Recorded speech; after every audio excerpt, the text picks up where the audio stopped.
បាទ video នេះគឺធ្វើឡើងសម្រាប់អ្នកដែលធ្លាក់ដល់ចំណុចសូន្យបាទជំរាបសួរបងប្អូនទាំងអស់គ្នាហ្នឹងហើយខ្ញុំមកថ្ងៃនេះគឺមានវិធីសាស្ត្របាទ3យ៉ាងសម្រាប់ផ្ញើជូនដល់អ្នកដែលធ្លាក់ដល់ចំណុចសូន្យហើយយើងត្រូវងើបឡើងដោយរបៀបណាពួកអីយើងតែឯងបើសិនជាយើងមានគ្រួសារយើងនៅជាមួយនឹងគ្រួសារមានបងប្អូនអីចឹងទៅហ្នឹងហើយ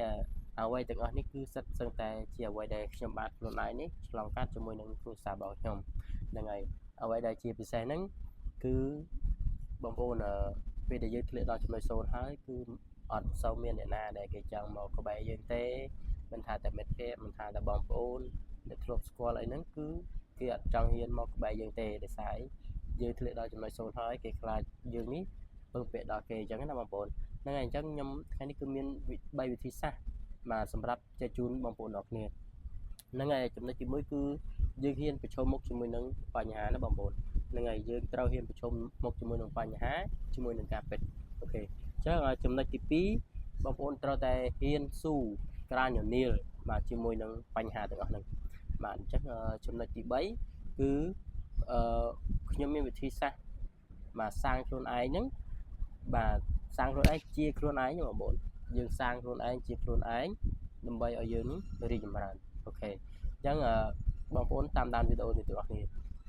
ហ្នឹងហើយចំណុចទី1ដែលខ្ញុំនិយាយថាយើងហ៊ានប្រឈមមុខជាមួយនឹងបញ្ហាបាទបញ្ហាអីគេខ្លះ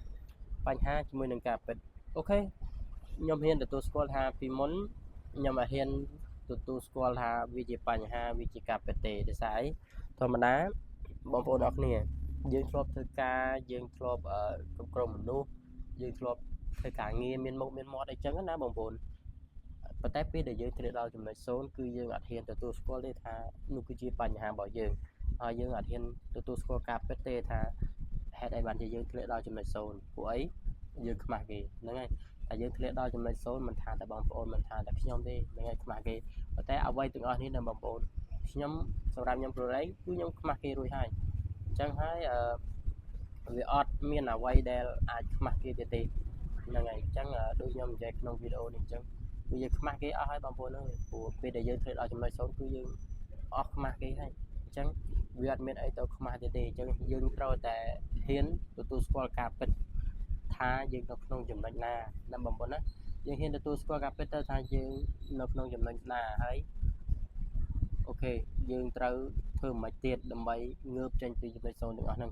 ហ្នឹងហើយយើងត្រូវហ៊ានទទួលស្គាល់ការពិតណាបងប្អូនអញ្ចឹងយើងប្រាប់ខ្លួនឯងទៅថាយើងឥឡូវយើងអស់ហើយយើងបរាជ័យហើយយើងខ្សែធនហើយយើងធ្លាក់ដល់ចំណុចសូន្យហើយអស់មានមិត្ត